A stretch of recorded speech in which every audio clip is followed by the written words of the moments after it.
What are you doing, bub?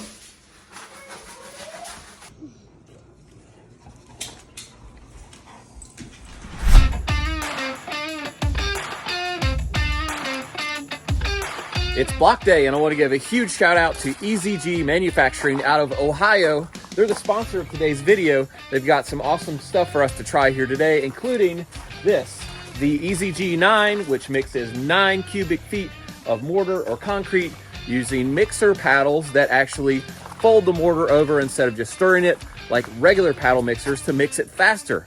We're super excited to work with these guys, a great American company, high-end concrete, masonry, and other equipment. So let's get to the job and fire it up.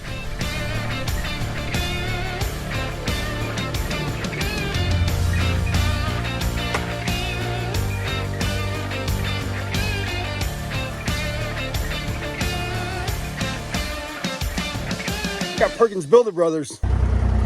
My goal is to unload this thing without damaging it.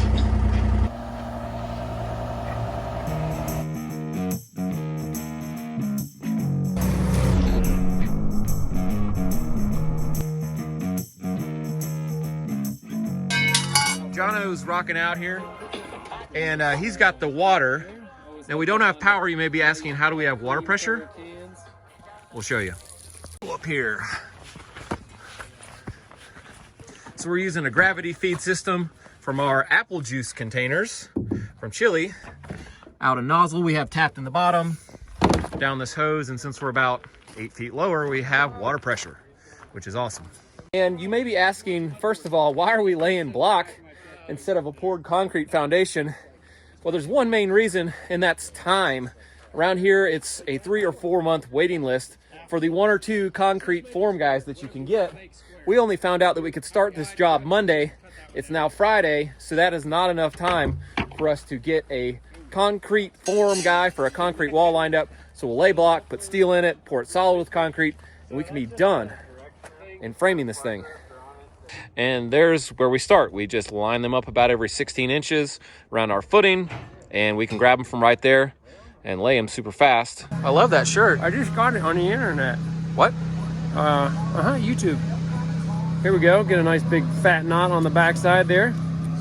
There we go. That's ready to go. Here we go. We're just gonna hook our string blocks, run across our lines that I made yesterday, and that's our first row. Hook it up, Jay. What? Hook it up. With what? Bottom row, string block. I don't have one. You don't have one. I'll get you one. All right. String block. You got to hook it back a little way so that you pull super tight on the string line like that. So I'll hook it back about that far, get a couple wraps, put it on my mark,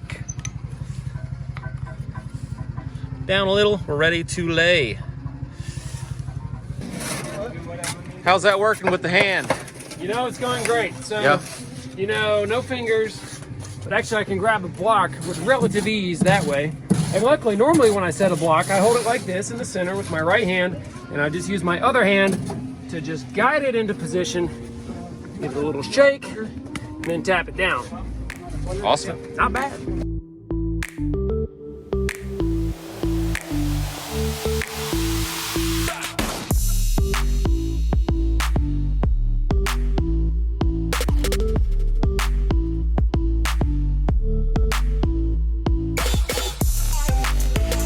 You know, we're not really racing, but I'm ahead of these guys by like 2 blocks. Not racing. It's the East Coast. He's got an extra 10 feet though. Got my handy trowel, got some mud. I'm gonna show you guys how I get the mud to stick to the trowel so I can butter the block. It's really just one thing. You get some mud on there, then give it a tap, and you can see it like sticks. Pretty awesome. Then you can go over here to the block, get one side, get the other. Done. If you don't do the tap, let's see what happens. For efficiency, we're setting all these blocks the same direction with the handle facing towards the row we're laying. See that handle, and that makes things more efficient. That way, every time you grab a block, it's oriented the same. Boom, makes it faster. again, for putting mud on the row. Big tap, makes it stay put. Tip down, big slide, got it all off. Ray's gonna do something here. We're gonna mark all of our J-bar cores before we lay the block above the top of them. Yeah, even when laying block, I'm the paint guy. Yeah, that's true. So we're just marking where they are so that we know where they are just for laying the steel that's gonna come down and meet these from the top.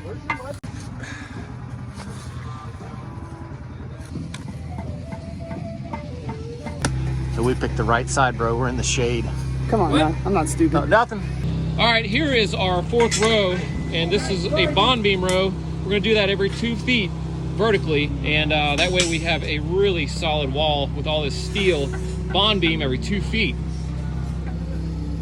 What's with the small one? On all the bond beam rows, I go through with a piece of rebar and just knock that stuff out of there. And that way when we pump the concrete in, it actually goes in there real easy.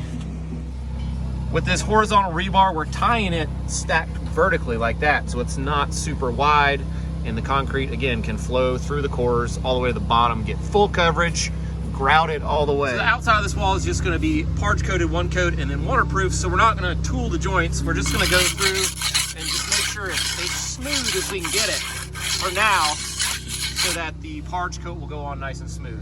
Here's a look at our joint tools that we're gonna use to make the inside joints look nice and neat. They're from an Australian company, and they kind of look like skis. How you doing?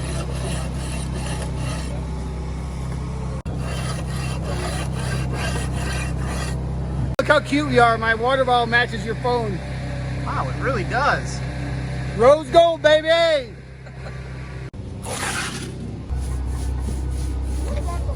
That's almost like a paintbrush, Ray. Yeah.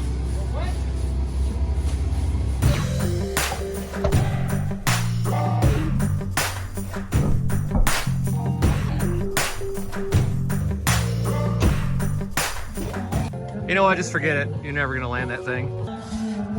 Lunchtime! Yo, lunchtime! Well, I'm gonna eat lunch. $5 if you hit in that bucket. Oh. Now you owe me $5. We're getting back to work here. The only problem is we only have 1 walk board and we're already too high on our block. So we're just gonna mix it up, use a walk board, do what we can do, and then call it a day. Hey boss, you can sit on my shoulders and lay block. That could be interesting. Let's see how this is gonna feel here. As I'm laying block, I'm measuring from the starting point, making sure I'm ending on 16-inch increments. As I approach the finish of the row, I want to have 16 increment plus about 1/2 inch. So right now, let's check here. I'm going to end right there, and I have 64 inches and maybe a fuzz more. I want to have 64 3/8 or 64 1/2. So I'm going to tighten up my butt joints on these last 3 blocks, and the last one should fit just right.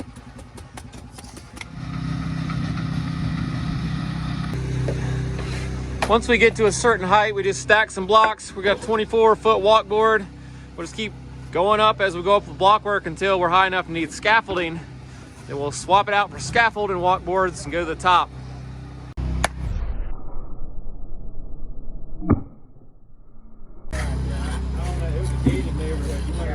How are we gonna get around each other? We can do it. Suck it in. A little awkward. Got it. No problem. I think it's in this one right here. Where's that hammer? You know, I don't have another level. I don't think. I think that's the only one I have, and I really like that one too. Where you at, little level? I'm coming to get you. Okay, I see some action happening here. A little bit of mortar falling down. Wait, it probably is a Oh, there it is! Oh, I'm gonna get it. Oh, come out, little guy. Yeah, you know I wouldn't leave you in there. Okay, so we're gonna call it there. We got about 650 block laid today. Wow, my elbow's about to blow out.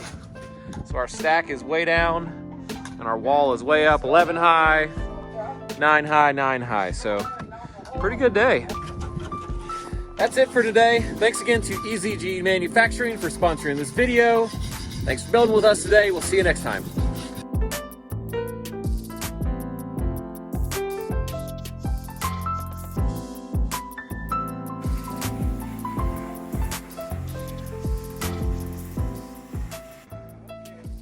Many of you might be wondering, what is this? We're not using it, but it is something that EZG makes. It's the uphill grout hog. Basically, this thing goes on a lull right here. You fill it with grout to put in your block, and then it augers the grout up, down the chute, and so you have an easy way to get grout in your block, like on commercial jobs.